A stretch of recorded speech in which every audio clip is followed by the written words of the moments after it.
Hello, and welcome to another episode of the GSMC Wrestling Laureate podcast brought to you by the GSMC Sports Network. I'm your favorite wrestling fan here, Eric Rodriguez, live every Monday, 8 p.m. Pacific Time, 11 p.m. Eastern Time on the GSMC Sports Network to talk about the greatest thing in the world, professional wrestling. Hope you guys had an amazing weekend. Mine was decent, had a pretty decent Monday. Watched a little bit of the Daytona 500. It was rained out for quite some time. Congratulations to William Byron in that number 24 car to get the job done when he back-to-back Daytona 500, so that's pretty cool. Also, the NBA All-Star Game, and one of the biggest jokes in the world. No, I'm just kidding. You know what? This whole new, and this will be brief. This new format of the four teams, it wasn't bad. It wasn't bad whatsoever.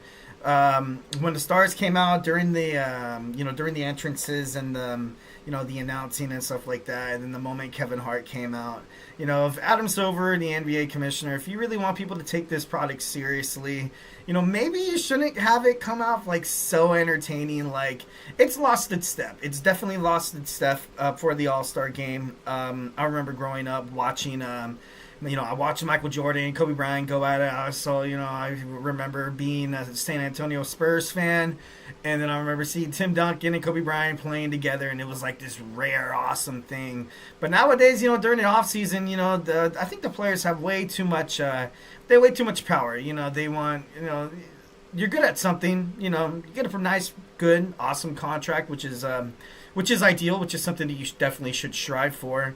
And, you do at a certain spot, you can get what you want. But for the fans, no players really dedicated to the fans, or no players really dedicated to any team anymore.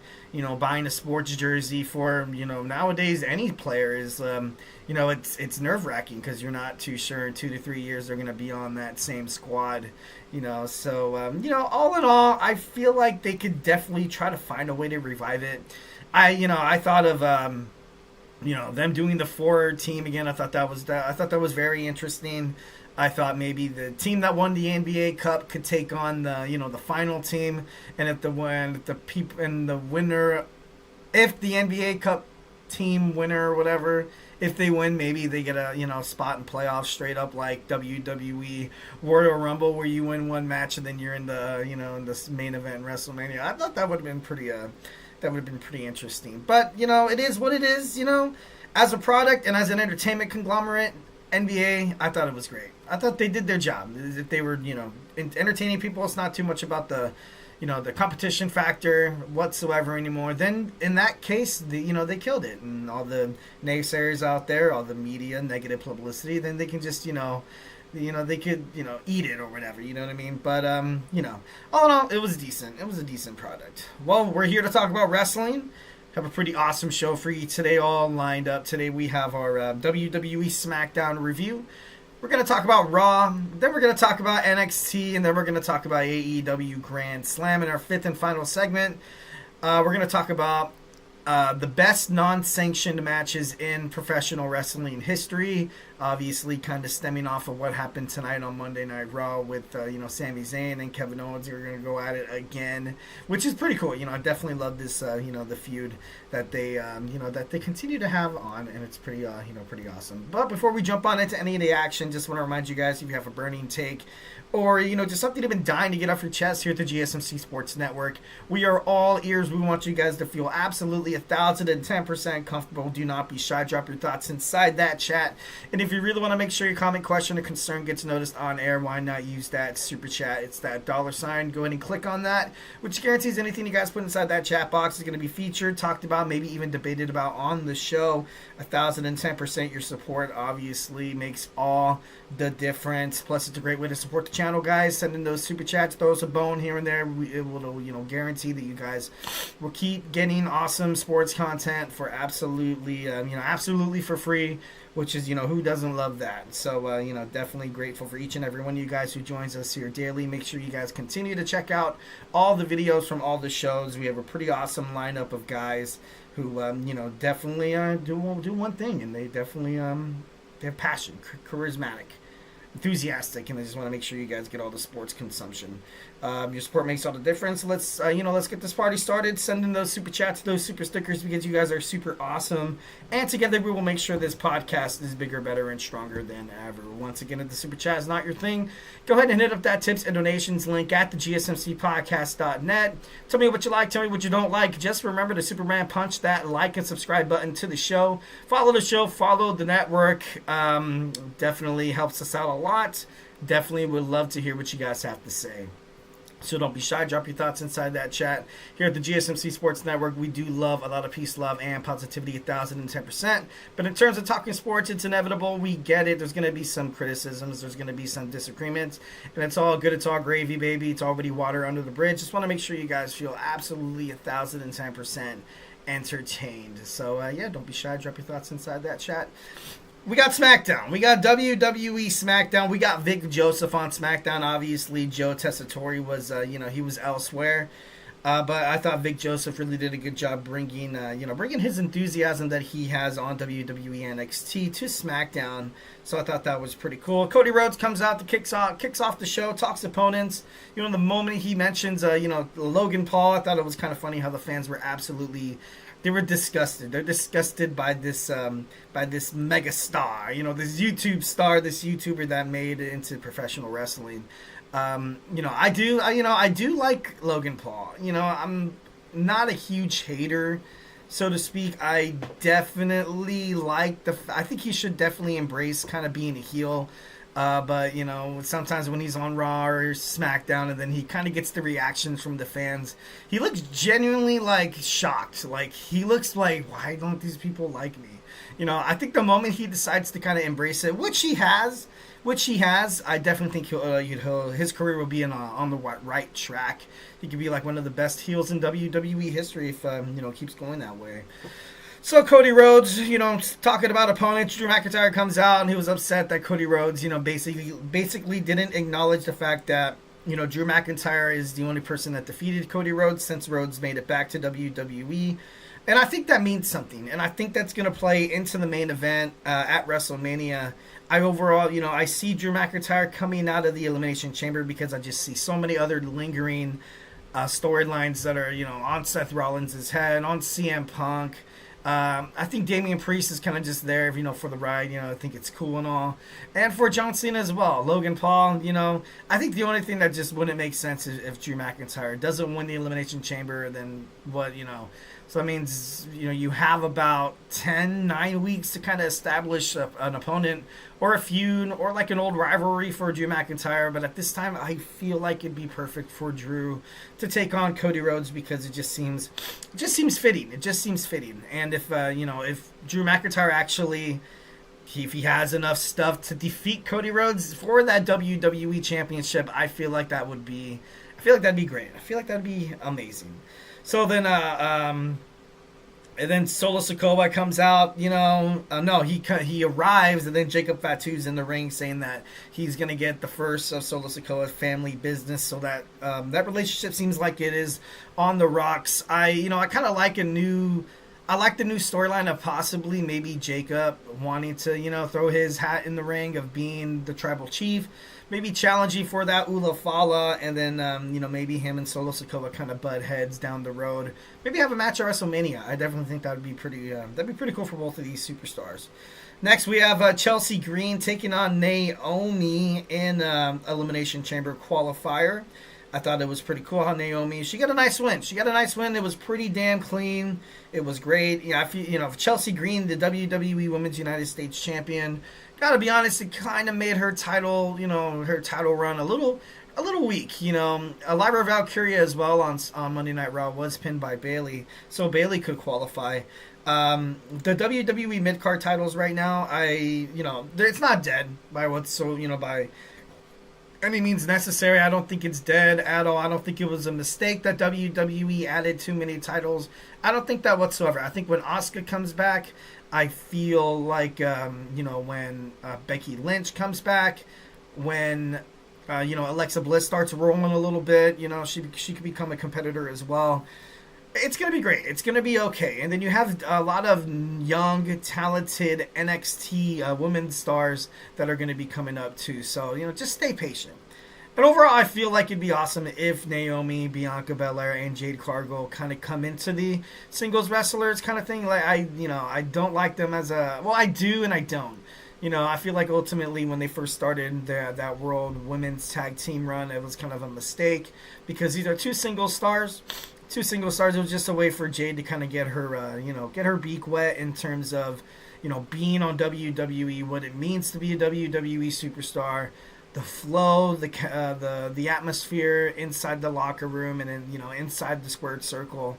So I definitely think that when she comes back, she's gonna be bigger, better, and stronger than ever. So can't wait to see. And I definitely think she would be an amazing fit. She'd be an amazing opponent for Chelsea Green. So it'd be kind of cool to kind of see her move forward.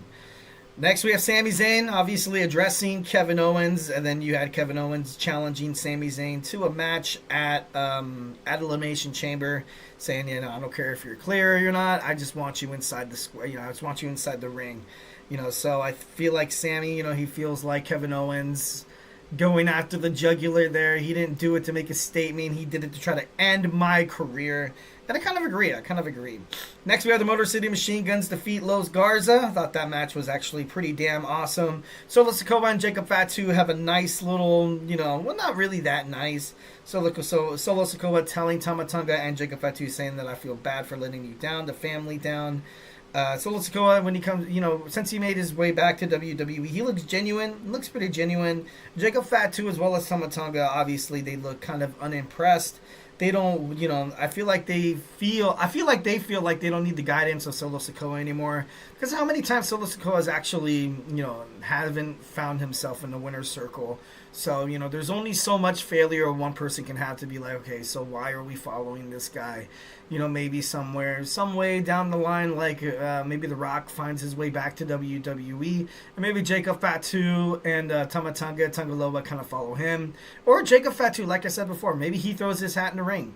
Maybe he wants to challenge for the Ulafala. And, based on the wide reaction from the fans when you had that promo with him, McIntyre, and Cody Rhodes in the ring, I think they like Jacob. So I feel like Jacob, obviously just starting baby steps. But one of these days, I feel like he will make it to the top of the Gestapo and be WWE champion one day. Next, we have Shinsuke Nakamura comes out to speak. LA Knight and The Miz also feel obligated to join the fray. I definitely like, LA Knight's impersonation of The Miz. I thought that was pretty funny. The Miz then also antagonizing Knight by crying, saying that last week he said it was alright for men to cry. And LA Knight, I gotta be honest, I think he broke character a little bit. He broke kayfabe. The way he was looking at him, he looked like he was actually shocked that he did it, but at the same time, he looked like he was cracking up. You know what I mean? So I thought that was actually pretty damn awesome. So then they end up having a battle with LA Knight taking out The Miz, and during the promo saying that, dude, you suck, was pretty fun because the LA Knight, he was a great United States champion. I do agree with that 1,010%. But The Miz also, he makes a pretty good claim himself. He put the WWE Intercontinental Championship on the map, made it basically prestigious for the longest time. And can he do the same for the United States title? I feel like he can. I definitely feel like The Miz could definitely do that. But the LA Knights too as well. I feel like, both those guys, either one of them holding the titles, I feel like it'd be in good hands. So overall, it was a nice little promo between two competitors that will find themselves in the United States title picture come WrestleMania. I feel like maybe a triple threat match, that'd be pretty cool. That'd be pretty nice. Obviously, I would definitely put the LA Knight over. I like Shinsuke Nakamura coming back with his new persona. But, LA Knight was right. Not a lot of people defend the United States Championship. The LA Knight was there on every show. He was talking. He was challenging people, accepting challenges. And so far, Shinsuke Nakamura, after winning the championship, doesn't really seem like he's, he doesn't really seem like he's with it. So, I don't know. Maybe it is time for a change. Alexa Bliss, Nia Jax, seen talking backstage. Nia Jax kind of subtly hints at, she remembers the time when Alexa Bliss, fake being her friend to kind of use her. And then you saw the Wyatt 6 teaser.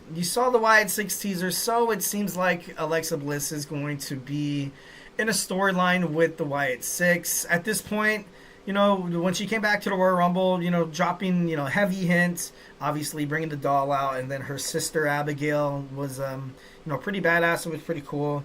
So, I'm excited to see it. I'm excited to see what WWE has in store for Alexa Bliss.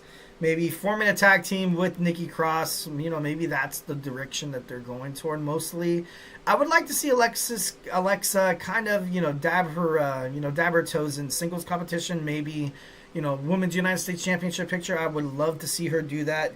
But, I don't know the direction they're really going to go with this storyline with this Sister Abigail thing, with this Wyatt Six. Is she going to come out possessed like she was with the Fiend, or is she going to kind of have just a different overall like kind of style? But I'm interested to kind of see it fall out. I'm interested to see the Wyatt Six back on television. I feel like this is it's kind of like nice little jump start, because I know a lot of people in the wrestling media feel like the Wyatt Six already is a failure. I've been saying this since day one. I think it's just going to take a little bit of patience. It's just going to take a little bit of patience. Have to let the story unfold. Like I said before, I do not want to see 2, 3, 4 weeks of, just handing videotapes to Michael Cole or, or whatever. Well, I guess technically it would be Joe Tessitore or Wade Barrett. We don't want to see all that again. You're already introduced to the WWE universe. Come out, and just start fighting. I think that's the focal point of what I was trying to say. Just start fighting, man. Fight Owens, fight. I'm just kidding. Moving on.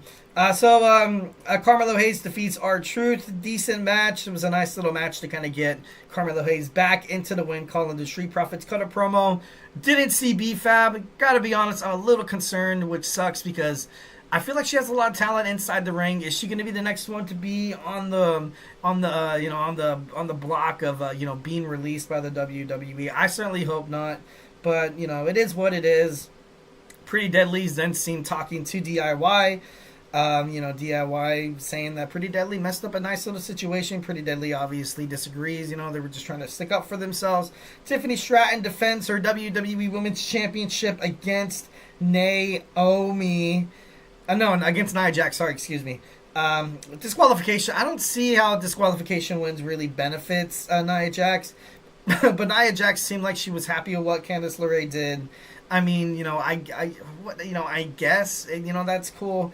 They beat her up. Charlotte Flair comes out, and chooses Tiffany Stratton as her opponent at WrestleMania. Obviously, Trish Stratus also was inside the ring, but Nia Jax was just too much of a woman, a whole lot of woman for them to handle. So then backstage, you see Tiffany Stratton and Trish Stratus agreeing that they are going to team up to take them on at Elimination Chamber. I like their chemistry backstage. The nice little friendly banter seemed like, Trish Stratus. Last time we saw Trish, she was, kind of a heel. She was a heel with Zoe Stark, during that Becky Lynch feud. Seeing her come back as a babyface, I thought that was actually pretty badass. We're going to get some Trishy and Tiffy time at Elimination Chamber. And then, cap this all off, we got Big Jimmy Uso taking out Drew McIntyre. And then the main event, we saw Damien Priest get that final spot. Solo Sikoa gets involved, obviously, at the end of the match. Cody Rhodes comes out to even the odds. A Samoan Spike, an accidental Samoan Spike to Tama Tonga. Jakob Fatu looked absolutely irate with Solo Sikoa. So, building up something for the future. I feel like that would be pretty damn... that'd be a nice match to have at WrestleMania.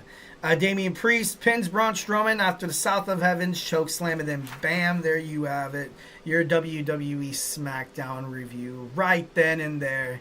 And yeah, now we're going to move on to what just happened. Some WWE Monday Night Raw recap. So grab your favorite snack, grab your favorite ice cold beverage. Join me here in about 25 seconds. So hey, do not go anywhere. I feel like I'm losing my mind. Is everybody in the world blind? Please, Lord, give me a sign, a sign. I feel like I'm losing my mind. Is everybody in the world blind? Please, Lord, give me a sign, a sign. I wanna be the greatest. Everybody on the fake shit. I look around and feel like everybody is the fakest. I make this every day and I'm impatient, hoping one day I blow up from the basement. Statement, the top is so vacant. I don't hear shit that I think is amazing. Waiting for my day when I'm playing sold out shows for 1,000 faces. Hey, give me that to be put down. It ain't your place, all this my town. If I want that shit, then I'll get it right now. I'm losing it, the noose it fits, I'm losing shit. A stupid myth, you choose to live or choose to dip. You choose to fight or lose your grip and lose a gift. I feel like I'm losing my mind. Is everybody in the world blind? Please, Lord, give me a sign, a sign. I feel like I'm losing my mind. Is everybody in the world blind? And we are back with the GSMC Wrestling Laureate podcast, brought to you by the GSMC Sports Network. I'm your favorite wrestling fan here, Eric Rodriguez, every Monday night, live on the GSMC Sports Network at 8 p.m. Pacific Time, 11 p.m. Eastern, to talk about the greatest thing in the world, professional wrestling. Talk about all the action inside and outside the ring, backstage curtain calls, all the rumors, all the drama. We talk about superstar inactive statuses, injury updates.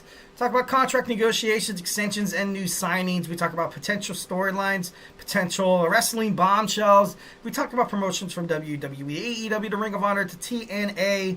If it makes major news in the world of professional wrestling, we talk about it here on this show, 1010%. So without further ado, let's jump on into our WWE Monday Night Raw recap. But before we get into any of that, hit up that super chat, guys, and you will do no wrong. Definitely want to hear what you guys have to say.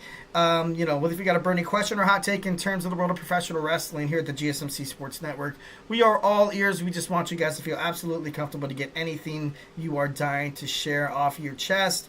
This show is all about keeping the conversation going, making it lively, making sure you guys feel like you are part of the mix. And if you really want to make sure your comment, question, or concern gets noticed, why not use that super chat? Go ahead and hit up that $ right there, which guarantees anything you guys put inside that little chat box is going to be featured, talked about, maybe even debated about on this show.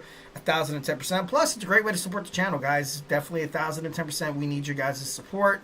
We need you guys to make sure all these amazing, passionate podcasters who have one goal in mind, to make sure you guys consume all the sports content that you guys love so damn much for absolutely FREE free. So obviously anything free cannot be bad. Definitely. We are super grateful for each and every one of you guys who joins us here daily on the GSMC Sports Network, who make sure that you guys, make sure you guys show some support. Your support makes all the difference. So let's keep the conversation going. Let's keep this party going. Send in those super chats, those super stickers, because you guys are super awesome. And together we will make sure this podcast is bigger, better, and stronger than ever. Once again, if the super chat is not your thing, go ahead and hit up that tips and donations link at the GSMCpodcast.net. Tell me what you like. Tell me what you don't like. Just remember to Superman punch that like and subscribe button to that show. Follow the show. Follow the network. Here at the GSMC Sports Network, we do love a lot of peace, love, and positivity, 1,010%. But in terms of talking sports, it's inevitable. There's going to be some disagreements. There's going to be some criticisms. It's all good. It's already water under the bridge. It's all gravy, baby. Don't even worry about it. Just want to make sure you guys feel absolutely 1,010% comfortable in sharing, getting anything off your chest. So yeah, don't keep me waiting. I want to hear what you guys have to say. Absolutely, positively. All right, we got WWE Monday Night Raw. Pat McAfee is back on Raw. Sami Zayn kicks off Raw, obviously talking about, Kevin Owens' situation, saying that this time it is different. I feel like you weren't doing that package pile driver to send a message. You legitimately wanted to end my career. So I thought that was pretty, it was a nice little statement. Adam Pearce comes out, obviously concerned for Sami Zayn's, his safety. He said, WWE told you no. I told you no. Medical staff told you no. If they're going to have a match, it's going to be a non-sanctioned match. And it is what it is. We're going to get it. We're going to get Kevin Steen against El Generico. Once again, they're going to fight. I think this is their second non-sanctioned match. I talk about this all the time in the wrestling business. A lot of the times you're going to have the best matches with your best friend. That's just how it goes. Better chemistry. You guys trust each other, with the chair shots, with the suplexes, with the punches landing. And, sometimes they tell each other, like, you know what? I don't care. Beat the crap out of me inside the ring. I want it to look absolutely diabolical. I want to see blood. I want to see a lot of blood. I want people to believe that this ass kicking is like for reals. So, I think that's cool. I definitely think that's cool. I know behind the stage, Kevin Owens and Sami Zayn, absolute boys. Definitely hope this isn't a subtle way of Kevin Owens leaving the WWE, because he literally got to work with the three closest guys in the business: Cody Rhodes, Randy Orton, and of course Sami Zayn. So I still hope that he's going to be around, because I do love myself some Kevin Owens. Jade Cargill, it was showed how Liv Morgan and Raquel Rodriguez were walking from the trucks. Kind of crazy. Kind of, if this whole Liv and Raquel thing, if it is actually that, I feel like it was a huge waste of my excitement. A huge waste of everybody just, coming up with different storylines, different conspiracy theories. But it seems like this is more or less just going to attribute to the feud that Naomi, Bianca, are going to have with Liv Morgan and Raquel Rodriguez for those WWE Women's World Tag Team Championships. And I just, like I said, if that was just the build-up that they were going to make, it seems kind of like lazy story writing. I want to see something shocking. I want to see, I don't even, maybe, like I said, WWE, maybe they're sticking with the safe choices here.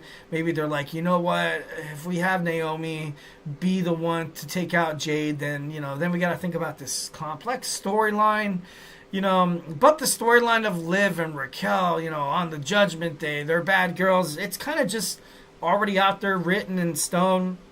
They don't really have to do much, and the storyline is already, it makes sense. It makes sense.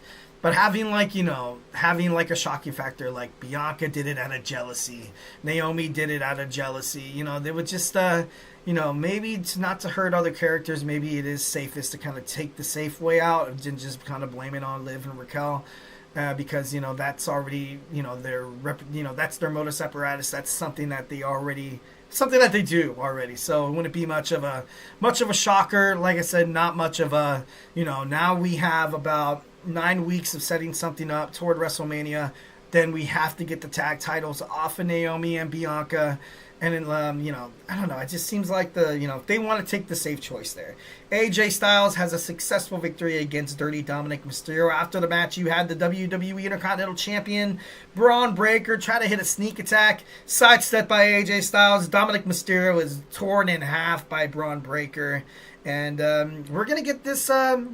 Match. I have a feeling that we're gonna get this match at Mania. AJ Styles, Braun Breaker. I'm excited to see this. You have a young, rising superstar, and you have a seasoned vet who still looks like he has a lot left in the tank. AJ Styles. He looks jacked. He looks fit. He looks like he's ready to kind of have a second run at a title. And believe it or not, I feel like the WWE Intercontinental Championship is absolutely perfect for AJ Styles. It'll kind of keep him, it'll definitely, as a matter of fact, keep him extremely relevant within the world of wrestling, kind of being that same, he wins the Intercontinental Championship, and I'm not trying to dog on Braun Breaker or anything like that. AJ Styles wins that WWE Intercontinental title, and then automatically, I kind of see it as as the WWE Championship. And, of course, maybe it seems like, maybe I might be a little far-fetched outside that. Or maybe it's just the presence and it's the success and all the accolades that AJ Styles has accomplished that, when AJ Styles wins a belt, that belt means something. It's a big deal. And, like I said, not trying to hate on Braun Breaker or anything like that, but he lost the title, he regained it, which is, he's still young, has a long time ahead. But, having the title won by AJ Styles, a lot of people might be like, okay, well, that kind of sucks for the young rising star. Why would, AJ Styles want to steal an opportunity from someone that WWE is going to hope to be successful and carry the company within the future? I feel like that kind of discourse, I want to put it to bed. I don't feel like that at all whatsoever. I feel like AJ Styles still has a lot left in the tank. And I feel like if he wins the title, he's not gonna hold it over. It's gonna kind of be like a Bayley championship run. Be like, hey, I'm still great. people, they'll fight me for the title, and if they win, they lose, I'll put people over.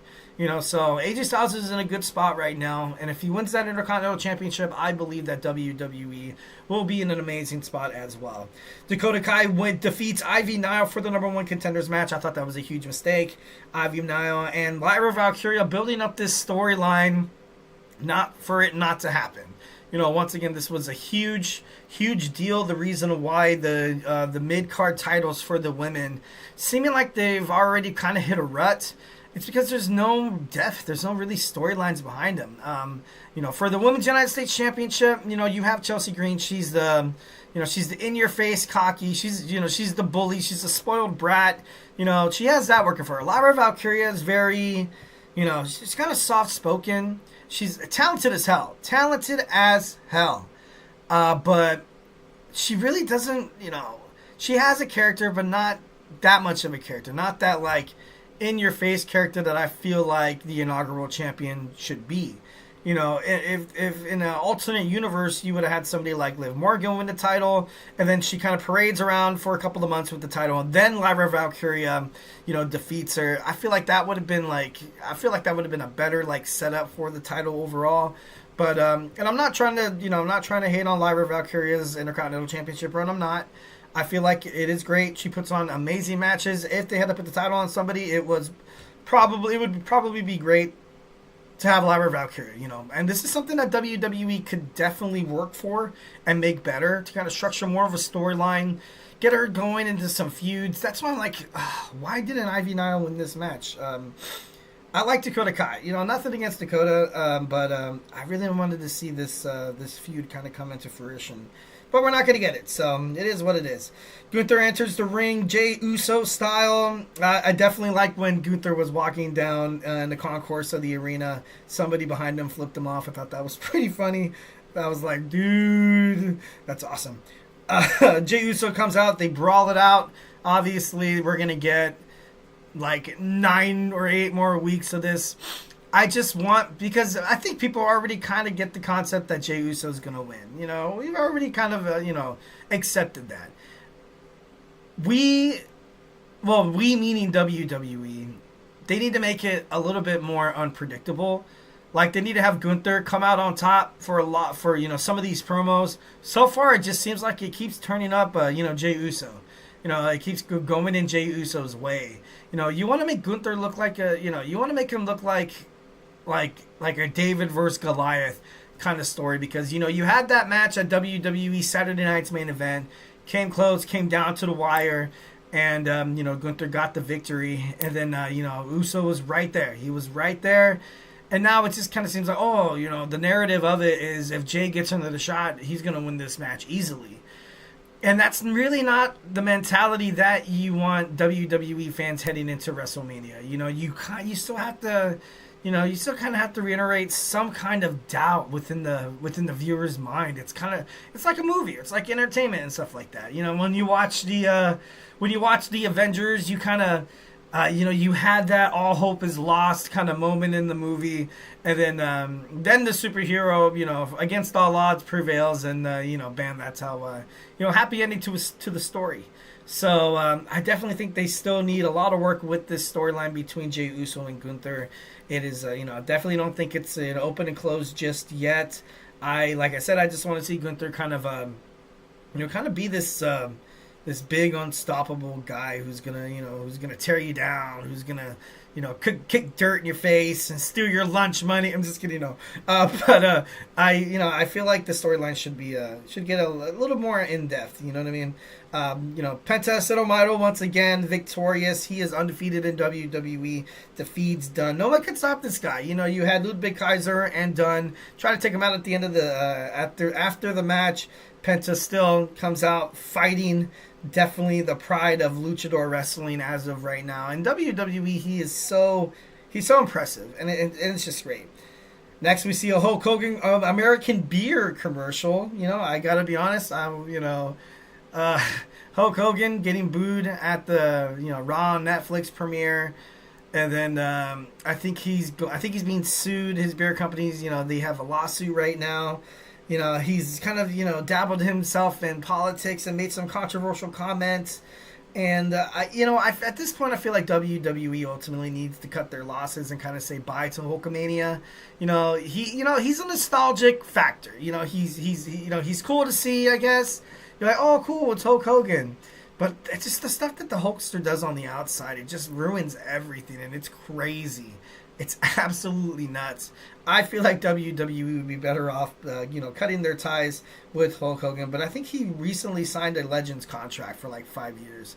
So, Lord only knows how long this guy's going to be with WWE and his good old-fashioned American beard. So, I thought that was interesting. Roxanne Perez capitalizing on Raquel Rodriguez being distracted by Bianca Belair and Naomi. She secures that last chamber spot, and I'm excited for her. I feel like that's great.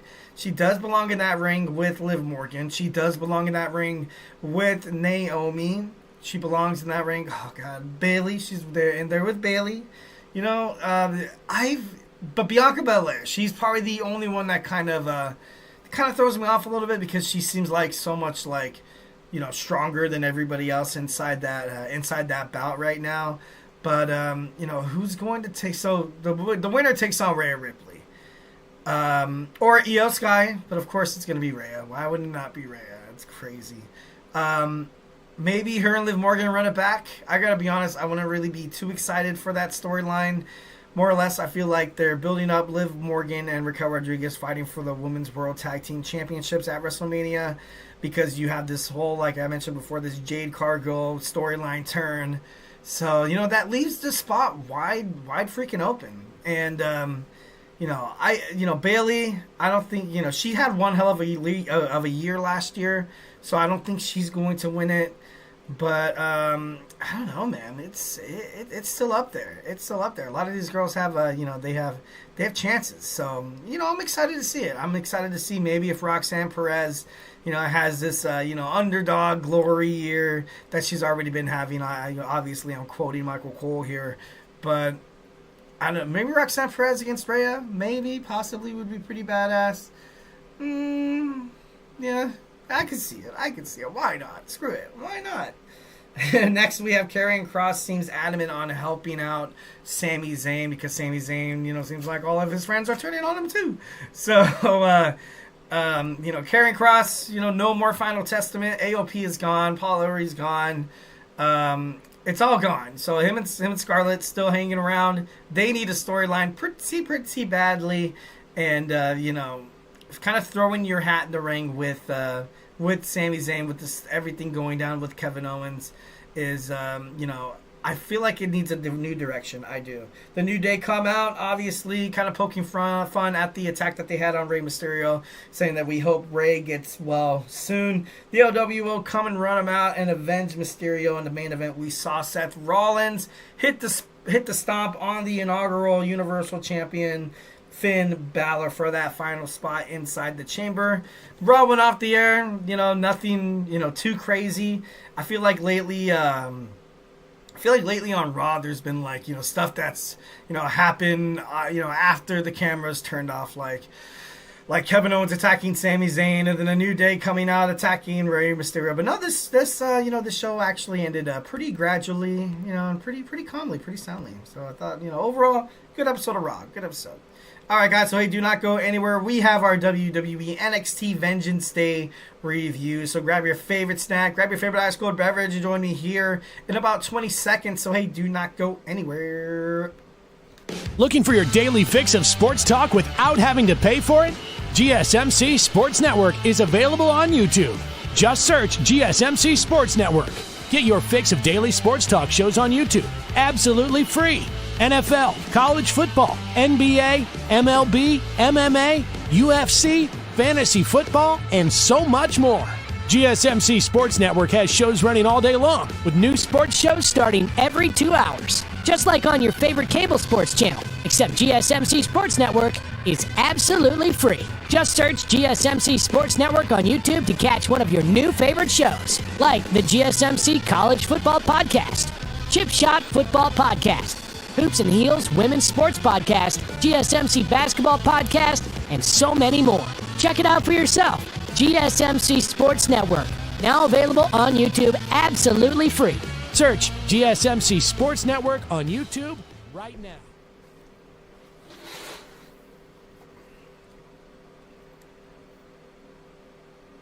Alright, we are back with the GSMC Wrestling Laureate podcast brought to you by the GSMC Sports Network. I'm your favorite wrestling fan here, Eric Rodriguez, every Monday night, 8 p.m. Pacific time, 11 p.m. Eastern time, here to talk about the greatest thing in the world, professional wrestling. Talk about all the action inside and outside the ring, backstage curtain calls, all the rumors, all the drama, all the updates. Talk about negotiations and contracts with superstars. We talk about potential storylines, possible conspiracy theories. We also talk about like list. We also talk about the past, like WCW, ECW, early Ring of Honor. We talk about everything here, from promotions from AEW to TNA to game-changing wrestling to the National Wrestling Alliance, to everything that comes with the world of wrestling.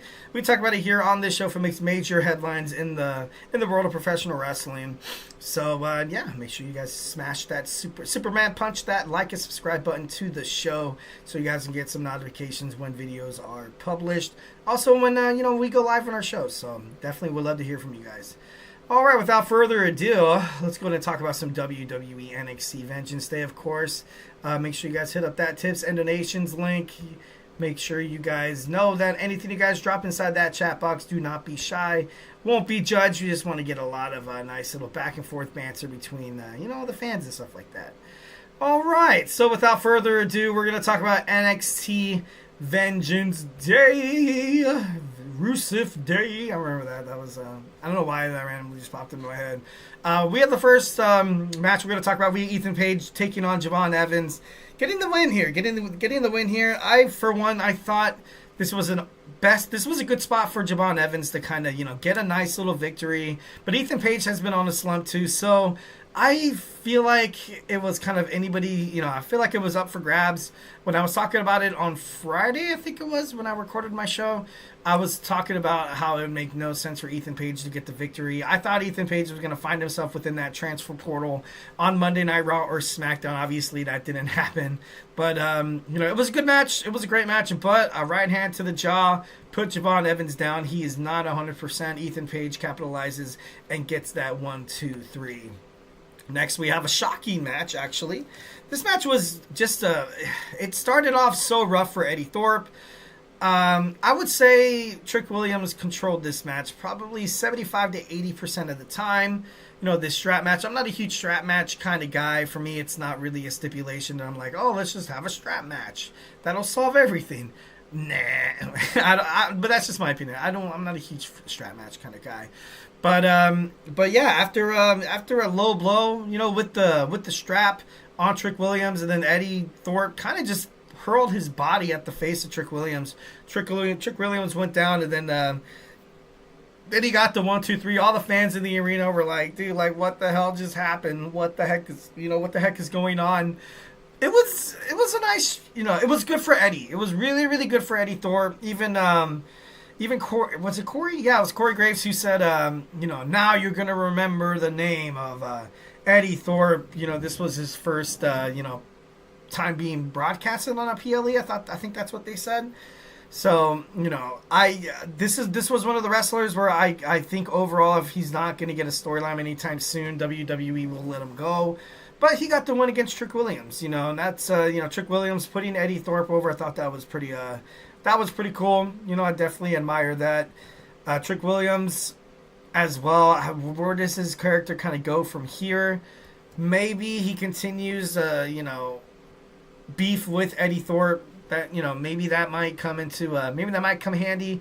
But this, like I said, this was kind of an overall shocking result. But it was a good match. This match was my favorite match. This match kicked absolute ass. Fraxium successfully retains their NXT World Tag Team Championships against Josh Briggs, and I always forget his name, Yoshiki Inamura. But overall, the match was good. The match was pretty great. I loved it. I loved it, man. Josh Briggs showing that, he kicks ass. So does Inamura. They both, all 4 of these men really, honestly laid it all out in the ring. Before the match, they probably had a backstage meeting and were like, you know what, guys, let's just, go ape crap on each other. And that's exactly what it seemed like it happened. You had a bunch of near falls, high flying, big chops, big slams. You had missile drop kicks. You had, innovative tag team maneuvers. It was great. It was one of the best matches, I've seen on NXT. And no surprise that Nathan Frazier and Axiom were part of it. And then, of course, after the match, you had, the revamped Shield and Retribution, if they, came together. I'm not huge on it. I'm not big. I feel like because we've already seen this happen, like Retribution, and then they come out kind of dressed like the Shield, obviously the leader, Dion Lennox. He needs a storyline. I feel like it works out, but does it really? I don't know. I'm not really huge on guys just coming out to kick the other guy's ass and stuff like that. Obviously, they want to make sure that their names are going to be foretold in the NXT tag team division. So, it did serve its purpose. But, let's just see if the storyline goes pretty well. Next, we have Fallon Henley losing to Stephanie Vaquer. The Dark Angel had to take out Jasmine Nix and JC Jane to get the victory. But she did it. And a lot of us kind of knew this was coming. And I'm not trying to brag to be like, I've already saw, I saw it coming. But, with WWE going more international, you see Stephanie Vaquer coming from CMLL, she's fought all over the place. She needed a title. She definitely needed a title for the longest time. You had her and Julia, tag teaming. They were never really kind of be in the ring. They kind of got they got the concept. And this match was great. This match was really good. During the match, there was a couple of times where I was kind of looking at it. I was like, you know what? Maybe Fallon Henley got a little bit of a bad rap. I don't think she's that much of a transitional champion. She had a nice reign. She puts on great matches. She has a future. She does have a future in NXT. Maybe you see her, we have the WWE draft coming up in March. Maybe we might see Fatal Influence make it to SmackDown or Raw. Seems kind of fitting as of right now because, I'm kind of thinking about it. What's the potential storylines for Fallon here? I can't really think of any. I really honestly can't. So, congratulations to Stephanie Vaquer, obviously becoming the NXT Women's North American Champion third, right? Yeah, third, because there was Jordan, Henley, and now there's Vaquer. So, I know WWE is super excited to have Stephanie Vaquer on this roster. And, like I said, whenever she fights, it's a whole different style of wrestling. It's new, it's innovative, it's clinging. It grabs your attention. I definitely love watching Stephanie Vaquer, matches as well as Julia's. Just something, like a different style, like Shinsuke Nakamura kind of had when he returned to WWE. And, like you saw in the tag team match, with Josh Briggs, bringing a different style and it's nice. It's cool. It's not your standard, boring wrestling. And it's, at the end it kind of does its due diligence and just entertains the hell out of us. So, it was kind of cool to see Stephanie Vaquer win this one. Next, we have the WWE the NXT World Heavyweight Championship. I knew Obafemi was going to walk out the victor. A-Town Down Under still seems like they're not heading for a breakup. There's a lot of times during the matchups where, it just looked like, I was just trying to hit the other guy. And it was just an accident. Usually when that happens, they're kind of doing it to preserve the tag team. But they still have that lingering doubt of, are they going to break up?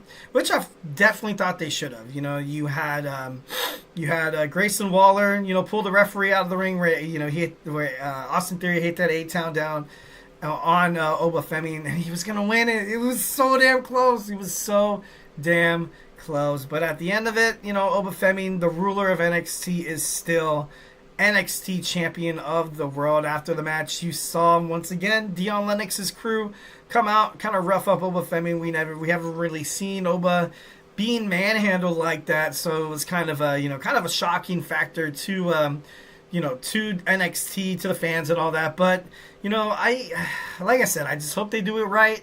I don't want this to be like a reboot of Retribution. I really honestly don't. But Obafemi as well, like, he took some hits. he took some bumps in this match, but he came out. He, showed why definitely why Shawn Michaels was like, you know what, let's put the belt on Nova. He's a fantastic wrestler. He's good on the mic. He represents, and he's internationally known. He's internationally sound, and he's great, and he's good at what he does. I knew that Grayson Waller or Austin Theory weren't going to win, but it was a good match. It was a decent match. I give it, out of 5 stars, I'll give it a 3.5. Pending a 4. If 8-Town Down Under would have broke up during this match and they just start beating the holy hell out of each other, throwing face shots, I would have given this like a 5.5, man. I don't know. Maybe I'm a little cynical about this tag team that is Grayson Waller and Austin Theory. It's because I feel like Austin Theory could be, I feel like he could be single star once again. Grayson Waller, I feel like, belongs on NXT. He's, kind of has that face. And something I did notice about Grayson Waller as well, he looked like he was working out. It looks like he cut some weight. I feel like a couple months ago when he was wrestling, he kind of looked like he was a little, seemed like he was a little soft. But no, he toned it up. He looks good. He looks jacked. So, that's pretty badass. Main event time we have for the WWE Women's NXT Championship. Julia defends against Cora Jade, Roxanne Perez, and Bayley. In a fatal 4-way match, I feel like wrestling does a pretty good job of the champion doesn't have to get pinned, so this would be a nice way to kind of change the scenery here. But I feel like Julia's going to hold on to that title for quite some time. I feel like I don't think Bayley's going to dethrone her. Roxanne Perez is on her way up to the main roster. Cora Jade as well, doing her thing on TNA. She put on a good match too. She put on a great match. Bayley's just there, Bayley's great. She's there inside the ring to kind of bring attention. She's there to, kind of overall dictate what's happening inside the squared circle. And she does such a great job at it. She's such a vet, man. She's such a vet. She's easy to root for, even as a heel, she, super funny. It was kind of cool. But it was kind of cool to see this match, these 4 women, 4 different eras of NXT going at it. And, Julia is the future, so she was able to pick up the 1, 2, 3. And, Cora Jade, I wanted to see more out of her and Roxanne Perez, kind of hinting at a feud heading up towards Stand and Deliver. That's what I kind of wanted to see. But, there's still some time. They still have Roadblock to kind of take over. So it's, I still have hope for that feud because I feel like these 2 women inside the ring together as tag team, simply amazing. Going up as opponents, that'd be even better. So can't wait to see that. Julia is still your NXT Women's Champion. I'm not, I'm not against that. I, definitely am a huge Julia fan. I think she's great. And, I wonder who her next opponent's going to be. Can't wait. It's Jordan Grace. Jordan Grace shows up at the end. I can't believe I almost left that one out. Whew, that was a close one. So Jordan Grace will probably take on Julia or Vicaire.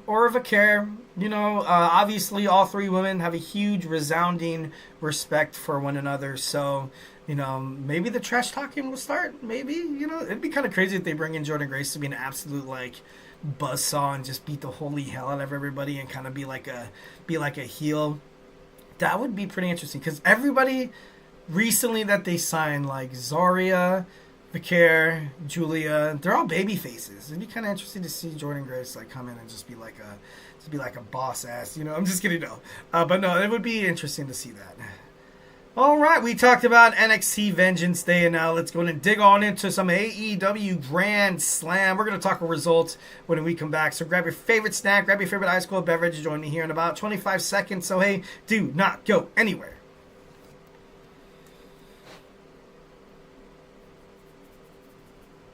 For the best and latest podcasts available anywhere, go to the podcast app on your cell phone and type in GSMC to access free content-rich podcasts on health and wellness, book reviews, sports, entertainment, relationships, social media, movies, technology, finance, and even weird news. Subscribe and download the GSMC Podcast Network's family of shows, available everywhere podcasts are found.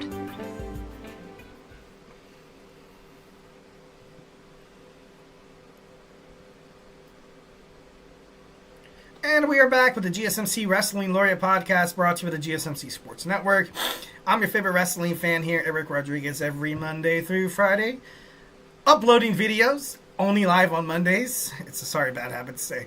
Definitely live on Mondays, 8 p.m. Pacific time, 11 p.m. Eastern time, here to talk about the greatest thing in the world, professional wrestling, all the action inside and outside the ring, backstage curtain calls, all the rumors, all the drama. We talk about injury statuses, inactive statuses. We talk about contract negotiations, extensions, new signings, potential storylines, also some conspiracy theories about, about some upcoming wrestling and stuff like that. It's actually a pretty cool show, so make sure you guys Superman punch that like and subscribe button so you guys can see more of this face. I'm just kidding, definitely not a huge reason to like and subscribe. Definitely like and subscribe to support the channel, guys. We have a huge passion for making sure you guys consume all the sports content that you guys love so damn much. And guess what? It's absolutely 1,010% free. So, what do you got to lose? Something for free. Why not? Just do it. Just like, subscribe. Share with your friends. Be like, hey, I've been watching this wrestling dork lately. Seems like some of the stuff he says is a complete BS. I'm just kidding. No, just kidding. JK, LOLs. So let's make sure you guys Superman punch that like and subscribe button. Would love to hear from you guys. Make sure you guys absolutely, positively hit up the chat box. Make sure you guys leave some comments after the videos are published, and we will get back to you 1,010%. I like seeing this podcast as I see this podcast as if you walk into a bar, you see an empty bar stool on the television, which never happens at bars, which is a freaking shame that you don't see wrestling. But actually, it's a lie. When I did go into there's this pizza place like right down the street from my house. It's called Megabytes, and the bartender, he was a wrestling fan, and he had Monday Night Raw in there, and I was like, dude, this is sick, this is cool, you know what I mean? So then I sat down, and I was actually chatting with the bartender, watching Monday Night Raw, and it was cool. Wrestling fans immediately just have a found respect for one another the moment they meet face to face, so which makes us a very rare fan breed, a very rare fandom.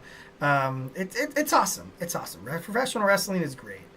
All right, without further ado, we're going to talk about some AEW Grand Slam. I, for one, I watched most of it. I'm not going to BS you guys, right? But something that I did that kind of bothered me was the fact that it was taped, and then I think it was shown later. And then you get all the results already, and then you're like, okay, so where is my motivation to kind of watch it? And then they had the small the condensed ring, which I thought was beneficial. I thought it was pretty cool. Made the matches seem like faster, heavy hitters. I thought it was actually a pretty good idea. And man, in Brisbane, Australia, AEW, I feel like whenever AEW or any wrestling promotion kind of go overseas or kind of go internationally, it's like big. If I was Tony Khan, and if you're not selling out arenas here in the United States, go sell them out somewhere else. 1,010%. Have more PLEs in Australia. Have more pay-per-views, or have more dynamites, or I know it'd be quite a travel, but stuff like that. But if you kind of let the world know, you post on social media, you're gonna have a nice little European tour, or like a tour in Saudi Arabia or something like that. That would be big bucks. I would definitely believe that there could be a way for Tony Khan to get some more attention toward AEW, because it seems like in the States they recently kind of downgraded to smaller arenas, which is smart. You don't want to be like, oh, AEW is absolutely huge. It's taking place at the Crypto.com arena, and then you see about 5,000 to 10,000 people there, and you kind of look at it and you're like, oh man, it kind of sucks. It makes people think that does the product suck. But if you kind of have it in a smaller venue, and you pack the house, and you actually get a nice aroma from the fans, and good responses, it excites the wrestlers, so it gets them to kind of perform in this kind of like this superhero role, where you kind of get this adrenaline from from everybody just cheering because they want to see some good old-fashioned wrestling. So I definitely think AEW should definitely dabble their feet into traveling more internationally, maybe like once a month, Woodsmith would be interesting. But, like I said, obviously traveling and, travel issues and, prices. And it's, I don't know. Moving on. So we have AEW Grand Slam. We're going to talk about the first match. We had the Brisbane brawl between Cope, Switchblade Jay White taking on the Death Riders. I thought this was a good match. I was a fan of it. I do love, I'm an Attitude Era kind of guy, so I do love some blood. It seemed at some point a little, what's the right word I'm trying to say? Not prototypical, but like not plain. It wasn't plain. I feel like in a brawl, you say the word brawl, and I don't know why I just feel like like chains and. But then again, AEW is kind of watching it because of with everything going down with Jon Moxley when he put that the plastic bag around Bryan Danielson, and then you saw Swerve Strickland get a shot in the mouth, and then you also saw Orange Cassidy being fed chemicals. But I don't know, maybe due to like public relations purposes, maybe, kind of toning it down. But it was a great match. Obviously the hometown boy, Switchblade Jay White. I've been high on Switchblade Jay White for quite some time. I definitely feel like he is the future of AEW. He's kicking ass. He's been one of my favorite wrestlers. Preferably not, I do love the Guns. I do. Him as a singles guy, I love even more. I feel like the way he connects to the fans is just, it's uncanny. It's I feel like Switchblade Jay White was kind of ultimately rebirthed once when he turned into a babyface recently. And the fans love it. They love responding to them. The Guns came back too, had a hell of a fight with the Hurt Syndicate. I keep wanting to say the Hurt Business, but the Hurt Syndicate. So, I want to see these guys go after Trios Gold again. And they could definitely 1,010% do that. Go after the Death Riders with the Guns. So, obviously Cope at the beginning of the match, you saw everybody started singing his name. His theme song. He started getting a little emotional. It was cool. It was cool. That's what wrestling's all about. And, the fact that they went internationally is, super cool. Definitely love that. It was a great match. Obviously, the Death Riders picking up the dub. But, it seems like Cope's going to get a title shot at Revolution. So, we have that to look forward to. Next, we have Kazuchika Okada taking on Buddy Matthews. And obviously, with the Rainmaker for the win, he had to hit it. I think he hit it multiple times. Buddy Matthews kicked out of it, and I remember Tony Schiavone, he's like, I don't know anybody who kicked out of the Rainmaker. And I guess after the show, Buddy Matthews was seen in crutches, especially with this new, Hellhounds, gimmick that they got. They would be highly detrimental if he's really injured. Brody King gets left on his own. That would suck. But Kaz Okada, he's one hell of a wrestler. He is. But, a little stale. This whole Elite storyline abruptly ends. And then, it seems like once when Jon Moxley returned to AEW full time, he kind of like just took all the attention away from Matthew and Nicholas Jackson, Jack Perry, and Kaz Okada. Everyone was like, oh, okay, who cares what these clowns are doing nowadays? And, it just ended. Oh, God. They made it seem like they were such a powerful force, and then it just kind of, pulled the rug out from under them. But, I respect them. Yeah, I shoot some respect. But, when Okada made his way to AEW, and then he defeated Eddie Kingston for that title, I feel like he has defended it. So, I'm not trying to compare him to like a Logan Paul as the United States champion, because I do feel like he does defend it. But I don't know. Maybe the flavor's out right here. I want to see Okada. Okada's going to be taking on Kenny Omega once again. If there's someone to dethrone Okada for that Continental Championship, it's got to be Kenny Omega. And I feel like that's what we're going to get from AEW. But that's just, obviously my opinion. All right, next we have Konosuke Takeshita, Kyle Fletcher of the Don Callis family. They obviously lost. Will Ospreay, Kenny Omega picking up the dub, and it was like I said, I kind of knew that this was this was going to happen. Story when it comes to stuff like this, I feel like ultimately they kind of do let the babyface team win. And since it wasn't really didn't involve the AEW, champion, this was actually the opening match, and it was a lot of fun. And, it was cool to see Konosuke Takeshita and and Kenny Omega kind of go at it. It was super cool, a nice little, battle back and forth. Also, you had the chemistry between Kyle Fletcher and Will Ospreay that just made the match super exciting. It was dope. It was great. We saw, Omega and Ospreay hit a winged angel, a hidden blade combo on the International Championship, setting up, obviously they're going to be facing each other, pretty soon, and I feel like it should be pretty awesome. But no, it was a great match. It was a great way to open it. The fans were hot throughout the whole thing. It was cool. It was a nice way to kind of jumpstart the crowd a little bit. Kind of having impressive superstars doing what they do best. A nice little action-packed, fast-paced. Like I mentioned before, with the smaller ring, I did like the fact that it was a little fast-paced.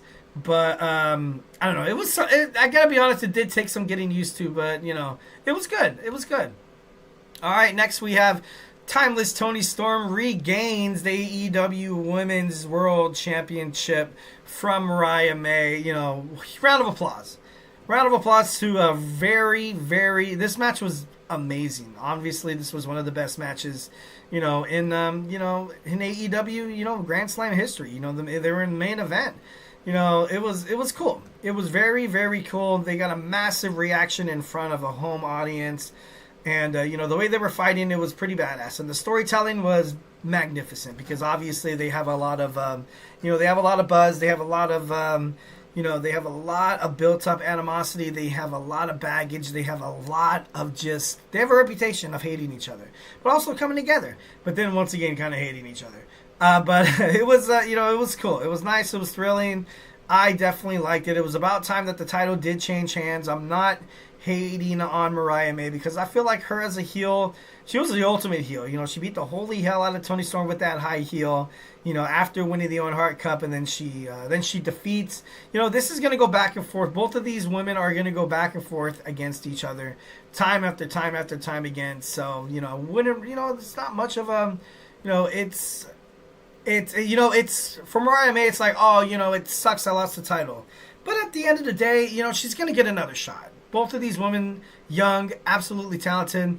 This match is going to happen again for the AEW World Heavyweight Championship. I'm not too sure, but these women, one of my favorite matches was definitely this match right here. I did watch NXT Vengeance Day. But the Fallon Henley, Stephanie Vaquer match, it was decent. And then the main event, Fatal 4-Way, was pretty damn good. But I feel like this one tops them both. I feel like it tops them both. This next match we're going to talk about, obviously, Harley Cameron taking on Mercedes Mone. I wanted to see Harley Cameron win. I definitely thought it was funny how she brought out the puppet. What is it? Money Monet or something like that? I forgot what she named her puppet. But I don't know. It was cool. It was pretty damn cool. Mercedes Mone, she won. She won clean. So I guess that's good. I really wanted to see Harley Cameron win, but I was kind of talking about this with the preview of Grand Slam Australia. How I feel like I wanted to see Mercedes Mone put over Harley Cameron. But I feel like she also did that with the defeat as well because this was definitely one of the biggest matches in her career, and she started on this on these winning ways. She's going to start building up some momentum. She's going to start building up more wins here, and she's probably going to find herself facing for the TBS Championship, whether it's Mercedes Mone again or just something different. You know what I mean? But I love Harley Cameron. I definitely love what she brings to the table. She's a talented. She can sing, play guitar, puppetry, whatever. She's she's great. She's great, and she had a chance to score a big win in front of the home crowd, and kind of sucks that she didn't get it. But like I said, she's not going anywhere. She's gonna be back, much like with the whole Mariah May Toni Storm thing. This is going to be a feud that will probably be revisited. Probably around Grand Slam time. That'd be kind of cool to see her, win the title there. But overall, good pay-per-view. I love AEW's, PLEs. I think they're actually pretty damn great. But, let's go to move on to our fifth and final segment. We were talking about how Monday Night Raw, we saw Sami Zayn Except a non-sanctioned match with Kevin Owens got me thinking about some of the best non-sanctioned matches in wrestling that I've watched. We're going to talk about them. So grab your favorite snack, grab your favorite ice cold beverage, join me here in about 25 seconds. So hey, do not go anywhere.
And we are back with the GSMC Wrestling Laureate podcast brought to you by the GSMC Sports Network.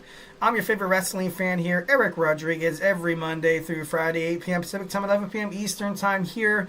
Talk about the greatest thing in the world, professional wrestling, all the action inside and outside the ring, backstage curtain calls, all the rumors, all the drama. We talk about inactive statuses, injury updates. We talk about superstar contract negotiations, extensions, and new signings.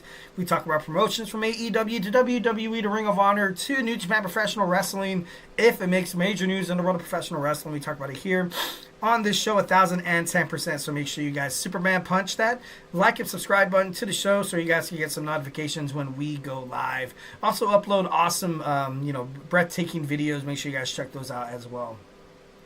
All right, so let's go to talk about some of the best non-sanctioned matches in professional wrestling. Obviously, when it comes to some things, some of the lists I talk about, 1,010%. It's all like, it's all opinionated and stuff like that. But these are some of the ones that I watched and I thought that was pretty badass. We have Seth Rollins taking on Triple H, WrestleMania 34.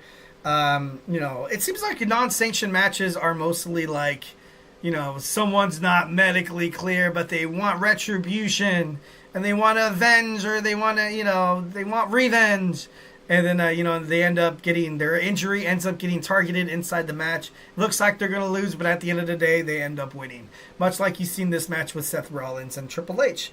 This honestly made Seth Rollins into a main eventer. I believe that 1,010%. No Shield, no more authority. Seth Rollins has always kind of been like a group kind of guy. And this was kind of like his coming out party. WrestleMania 34, one of the biggest WrestleManias, in history. And it was cool. It was great. It was about time that Seth Rollins kind of achieved himself as like a solid main eventer, as the architect, as the, he wasn't the visionary back then, but, it would then propel him to like become the guy he is now. Like, he's a main eventer. Think about Seth Rollins, you automatically think of WWE championships. You think of Intercontinental, maybe United States, but more or less, Universal Champion, WWE Champion. You think of, World Heavyweight Champion. I feel like Seth Rollins, he accomplished it all. And this match definitely did help in establishing him as his, as a solo act. Next, we have Drake Maverick taking on Mike Bennett in 205 Live. Drake Maverick was actually an authority figure in 205 Live. A lot of people think it was a dead show, but I love 205 Live. One of my favorite shows ever on the WWE Network. I remember when all that, I think they still are on that. Well, not 205 Live, obviously, but, I remember you would just, I would get lost in the WWE Network. I would. There was Camp WWE. There was this kind of like story time. I remember that. There was Swerve. I think there was Swerve when they were like driving and talking about stories and stuff like that. There was 205 Live. There was NXT. There was Main Event. There was, oh man, I used to just get lost in WWE. I used to watch everything and anything, and it was, it was cool. It was a nice little time in my life. I was becoming a wrestling fan again back in 2016, and I was just obsessed once again. I was like, man, why did I stop watching this? But some of the storylines and stuff like that back in the day, I was like, ugh. I remember watching Rusev and Lana and Bobby Lashley making out, and I was like, what the hell's going on? What is this? What is it? I'm just kidding. No, but it's wrestling, guys. It's wrestling. But the more and more I feel like Triple H kind of stepped in, and the more and more it felt like Vince McMahon wasn't taking over. There'd still be some times when I would be watching the PLEs with my wife, and we'd kind of look at what happened, and we're like, oh, that was a Vince McMahon decision. Oh no, that was Triple H. You know what I mean? And it's just, I don't know. I thought it was kind of funny. But, overall, great match. A lot of people kind of did not see cruiserweights go at it, but I thought this was a nice little not your average cruiserweight match. So I thought that was cool. Next, we have a non-sanctioned match with Kyle O'Reilly and Adam Cole. Obviously, Cole betrayed the Undisputed Era. This was a nice rivalry. Back in Ring of Honor, also the PWG. Kyle O'Reilly was definitely put over in this match, which was great. I do feel like this was one of the storylines, the reason why Adam Cole kind of called it quits in WWE, because they had so much momentum in the Undisputed Era. I loved the Undisputed Era. I thought they were going to make it onto the main roster and do some damage, do some heavy stuff. Only for them to kind of just dip out. I feel like when a lot of WWE stars were starting to wind up on All Elite Wrestling, I felt like this. I knew I was going to see Adam Cole one day on there. I knew it. I was like, you know what? I don't like this storyline. How he betrayed Kyle O'Reilly and then betrayed all of his foes and stuff, like all of his friends, and it just didn't really seem like it was working, and I hated it. And once when they wanted to make Kyle O'Reilly into a single star as well, they were like, oh, let's just have Adam Cole get jealous, and it was just like I don't know.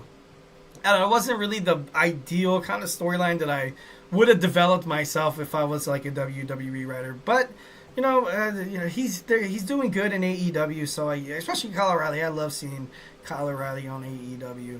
Next, we have Johnny Gargano going up against Tommaso Ciampa when they broke up. Once when Tommaso Ciampa came back, kind of from an injury. This was at NXT Takeover New Orleans. I like when these guys, like I mentioned before, when it comes to like a feud or a rivalry, the best person to work with is like your best friend, because you have chemistry, you can trust each other, to take the bumps, the hits, make it look real. And, this was a nice little 40-minute bout. This was a, pretty good non-sanctioned match. I definitely, I was kind of reluctant on DIY breaking up, but they had a nice little feud, had a great match to sum it all up. I remember they actually tore out the ring mat, and there was like wood, and I think he hit like a powerbomb or something on there, and everybody was like, "No way, this is." But no, it was good. It was good. It was a nice way to kind of cap off a nice little bloodthirsty rivalry between Johnny Gargano and Tommaso Ciampa. Next, we have Jon Moxley taking on Kenny Omega, AEW Full Gear 2019. In AEW, they call it a lights out match, not like a non-sanctioned match. This was Moxley's basically his debut in AEW, bringing this different kind of hardcore style that he yearned for in WWE. And, he made it to All Elite Wrestling, and he did great. And this win was like a huge momentum builder. This set Moxley up on a wave of, momentum and success. He later actually defeated Chris Jericho for the AEW World Championship. But I believe, a lot of it did kind of start during this match when Kenny Omega and Jon Moxley both pushed each other to the absolute limit. Jon Moxley, he was an established guy in WWE, Dean Ambrose. But he was never really like this, like the main event kind of like guy. Like he was never really like the face of a company. So once when he came to AEW, they were kind of like, all right, it seems kind of messed up. And it was like, all right, are you still a WWE superstar, or are you ready to become All Elite? You know what I mean? And he did great. He did great, especially with going into Moxley's world where he was this unhinged badass. His singles role, as Dean Ambrose, as the moral compass in WWE wasn't really the best. But, he would always be like, he's a crazy lunatic fringe kind of guy. And it was really unleashed as soon as he signed with All Elite Wrestling. And this match with Kenny Omega at AEW Full Gear 2019, non-sanctioned or lights out was a banger. So I thought that was pretty cool.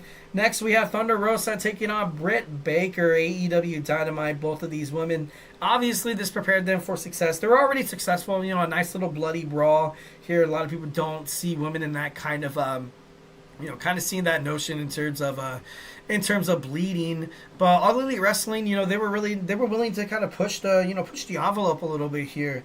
And obviously during that time, Thunder Rosa, huge babyface. Britt Baker was kind of, I actually think I've read an article saying that these girls actually do kind of have beef, like actual beef. But it is what it is. It's a lot of egos, a lot of animosity inside the ring. So I do, I like Britt Baker, DMD. I also did like Thunder Rosa as well. So I think both of these girls during this match accomplished what they set to do. They meant to, okay, we are the pillars in the women's division in AEW, and they were. And they would go on to do great things, and I feel like both of them still can do great things.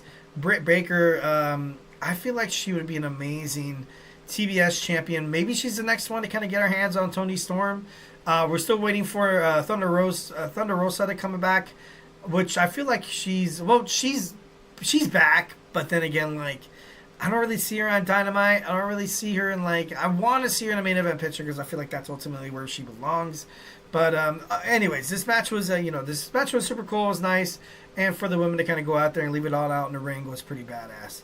Next, we have a little preview to what maybe the lights out match during Elimination Chamber is going to look like.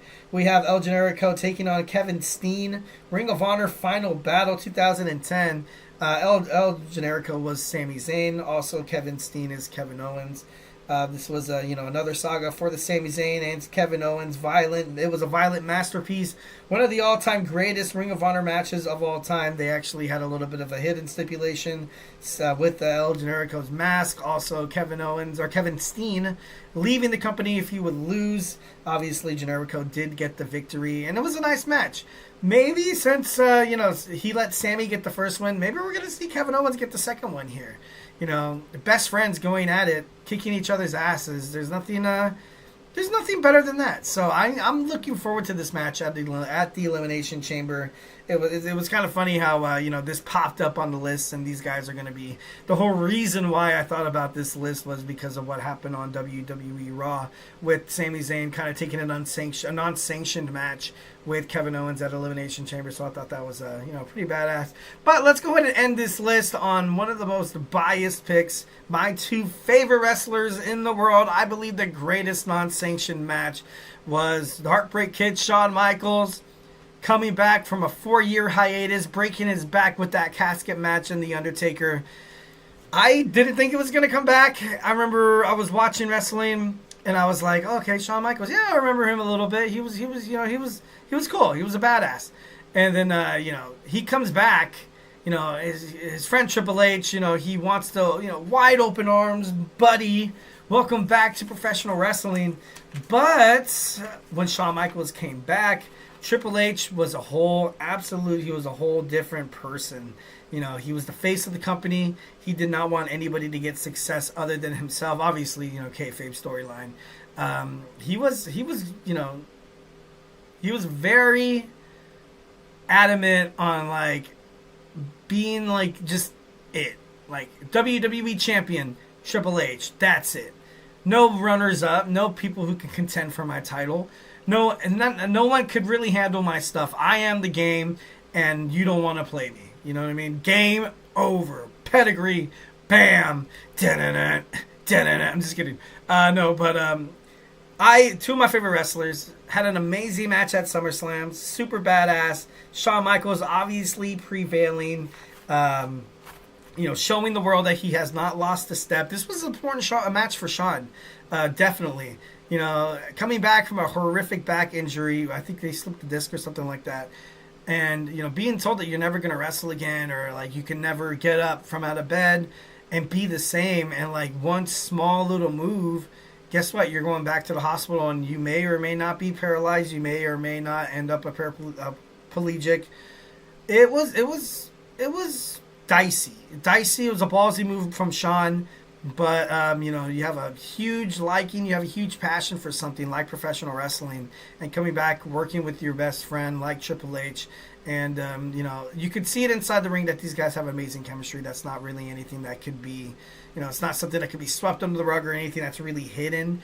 But, both of these guys at the top of their game. Triple H was at the top. Shawn Michaels was showing that he could still be that Heartbreak Kid Shawn Michaels. And this whole storyline thing was, it was crazy. I remember, on SmackDown when they were trying to decipher who attacked Shawn Michaels.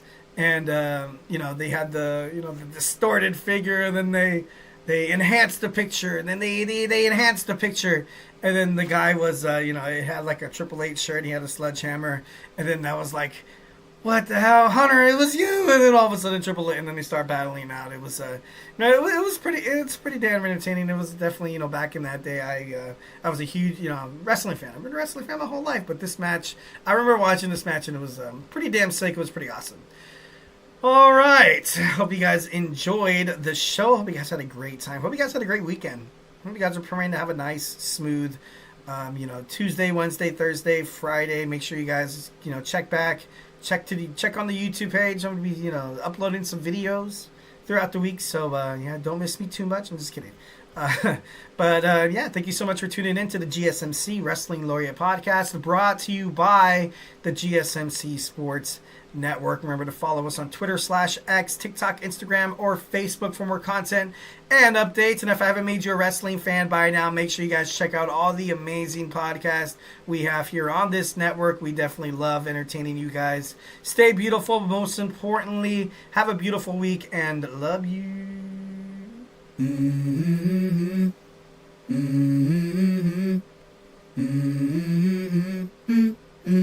Let's go.